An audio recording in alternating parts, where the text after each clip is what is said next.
আসসালামু আলাইকুম। নতুন একটি ভিডিওতে আপনাদের সবাইকে স্বাগতম। আজকে আমাদের টপিক সাইপ্রাস কি সেনজেন হতে যাচ্ছে বা কবে সাইপ্রাস সেনজেন হবে। আজকের ভিডিওটি আপনাদের সবার কাছে অনেক ইনফরমেটিভ হবে, তাই কেউ ভিডিও না টেনে সম্পূর্ণ ভিডিওটি দেখুন। প্রথমত, সাইপ্রাস নন সেনজেনভুক্ত ইউরোপের ইউনিয়নভুক্ত একটি দেশ। গত 2 বছর আগে সাইপ্রাস, রোমানিয়া এবং বুলগেরিয়া 3টি দেশ সেনজেন হওয়ার জন্য সিরিয়ালে ছিল।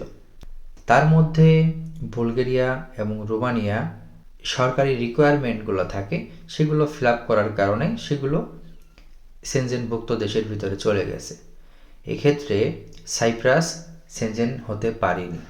সাইপ্রাসের বর্তমান সরকার ঘোষণা করছে 2025 সালের ভিতরে সাইপ্রাস সেনজেনভুক্ত আনার জন্য যতগুলো ইউরোপীয় ইউনিয়নভুক্ত দেশগুলো সেনজেনে হওয়ার জন্য যে সেনজেনের রিকোয়ারমেন্টগুলো ফিল আপ করতে হয় সেগুলো অবশ্যই ফিল আপ করবে, এমনকি সাইপ্রাস সেনজেনভুক্ত দেশ হবে।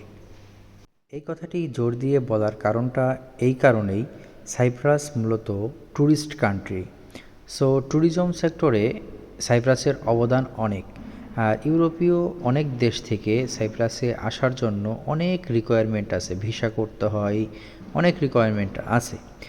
আর যখন সাইপ্রাস সেনজেনভুক্ত দেশ হয়ে যাবে তখন এক দেশ থেকে আরেক দেশে মুভ করার ক্ষেত্রে সেক্ষেত্রে কোনো ভিসা কোনো কিছুই লাগবে না, শুধুমাত্র টিকিট কাটবে আর চলে আসবে। এমনকি আরও একটি রিকোয়ারমেন্টের মধ্যে আছে, থার্ড ওয়ার্ল্ড কান্ট্রি থেকে কর্মী নিয়ে আসতে হবে। So already third world country থেকে লোক আসা শুরু করে দিয়েছে, যেমন বাংলাদেশ, ইন্ডিয়া, নেপাল, ভুটান। আগে কিন্তু সাইপ্রাসে ওয়ার্ক পারমিট ভিসা ছিল না, সবাই কিন্তু স্টুডেন্ট ভিসায় এসে অবৈধ হয়ে এখানে কিন্তু কাজ করত। তারপরে একটা সময় তারা অবৈধ হয়ে যেত, তারপরে তারা নির্দিষ্ট একটা সময় পরে তারা দেশে চলে যেত। সো এখন বাংলাদেশ থেকে, ইন্ডিয়া থেকে, নেপাল থেকে, ভুটান থেকে বৈধভাবে ওয়ার্ক পারমিটের মাধ্যমে তারা আসতে পারতেছে। সো এইখানেও কিন্তু আরেকটা ভালো একটা অপরচুনিটি।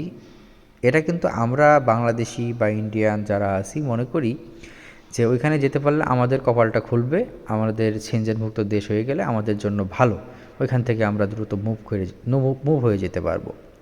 কিন্তু এটা কিন্তু আমাদের জন্য যেমনটা ভালো, এমনকি ওদের রিকোয়ারমেন্ট পূরণ করার জন্য ওদের লাগবে।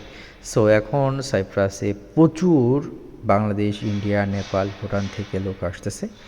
সো যারা আপনারা মনে করতে পারেন যে একটা দেশ থেকে অন্য দেশে মুভ করা যাবে সেনজেন হলে, যারা এইসব নিয়ে ঘাটাঘাটি করেন, আপনারা আরও জিনিসটা ঘাটাঘাটি করেন, সেক্ষেত্রে আপনার জন্য সাইপ্রাসটা প্রথম চয়েজে থাকবে।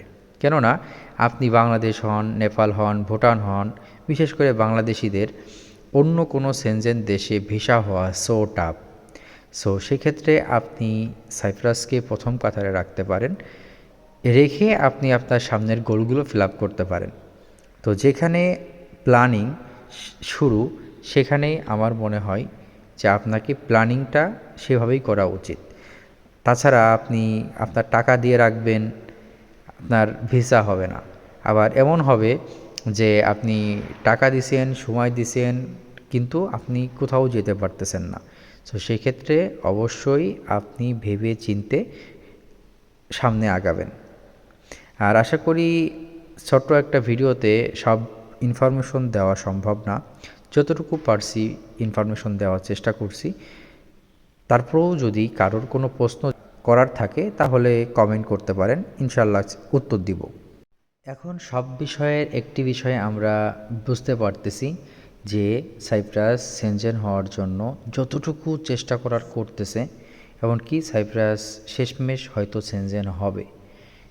প্রশ্ন হচ্ছে, সাইপ্রাস সেনজেন হওয়ার পরে বাংলাদেশিরা কি আসতে পারবে? তো এখানে কিছু প্রশ্ন থেকে যায়, তার কারণ আমাদের বাংলাদেশের কিছু রুলস আছে। যেমন রুলস বলবো না, এটা অনিয়ম বলা যায়। কেননা যখন আমরা যে দেশে ঢুকি না কেন, সেই দেশে আসল কথা হচ্ছে কি, আপনার আমার যারই হোক না কেন, হয়তো আমি এখন সাইপ্রাসে আছি, হয়তো সেনজেন হওয়ার পরে আমি কিন্তু এখানে থাকবো না, বা আপনিও থাকবেন না। তো যখন আপনি থাকবেন না, আরেকজন থাকবে না, আরেকজন থাকবে না, তারপরে থেকে কিন্তু এখানে কিন্তু লোক আসা কিন্তু বন্ধ হয়ে যাবে। সো এখন আপনাদের ভাবনার বিষয়, আপনি কোন চয়েসটা বেছে নেবেন। কারণ হচ্ছে কি, বাংলাদেশের লোক ইতালি, স্পেন, পর্তুগাল এইসবের কথা শুনলে 30-40 লক্ষ টাকা দিয়ে রেখেও রাখতেও তারা দ্বিধাবোধ করে না, কিন্তু তারা এখানে যেতে পারবে কি না আদৌ, সেটা একটা প্রশ্ন থেকে যায়। সেক্ষেত্রে আপনাদের ভাবনার বিষয়, চিন্তার বিষয়, চিন্তা ভাবনা করে সিদ্ধান্ত নেন। এমনকি আশা করি আপনার চিন্তা যদি পজিটিভ হয়, এমনকি আপনি যদি সময় দিয়ে সাথে থাকেন, অবশ্যই আপনি আরও কিছু জানতে পারবেন, এমনকি আপনার লক্ষ্যে আপনি পৌঁছাতে পারবেন। তো আজকের ভিডিওটা আপনাদের কাছে কতটুকু ইনফরমেটিভ হয়েছে আমি জানি না, তবে এতটুকু আমি বোঝানোর চেষ্টা করছি, আমাদের বাংলাদেশিদের জন্য এটা একটা ভালো গুড অপরচুনিটি। তবে এটা নেয়ার সক্ষমতা আপনাকে থাকতে হবে। এমনকি সাইপ্রাসে আসার জন্য অনেক রিকোয়ারমেন্ট আছে। আপনাকে কাজ জানতে হবে, ইংলিশ জানতে হবে। ইংলিশ না জানলে আপনি কিন্তু সেভাবে কিন্তু এখানে এসে সেভাবে কাজ করতে পারবেন না, সেহেতু অনেক রিকোয়ারমেন্ট কিন্তু এখানে আছে। সো আপনি আসতে চাইলেই কিন্তু আসতে পারবেন না। সেক্ষেত্রে আপনারা চেষ্টা করতে থাকেন, এমনকি অবশ্যই আপনার বিশ্বস্ত এজেন্সির মাধ্যমে মানে যার কাছে আপনি টাকা দিয়ে নিরাপদ, তার সাথেই লেনদেন করুন এবং লেনদেন করে ইনশাল্লাহ সাইপ্রাসে চলে আসুন। আর আসার পরে অবশ্যই যদি কেউ আমার ভিডিও দেখে থাকেন, অবশ্যই আমাকে নক দিয়েন, কমেন্ট করেন, ইনশাল্লাহ চেষ্টা করব আপনার সাথে দেখা করার জন্য। তো আশা করি আমার ভিডিওটা আপনাদের কাছে অনেক ভালো লাগছে।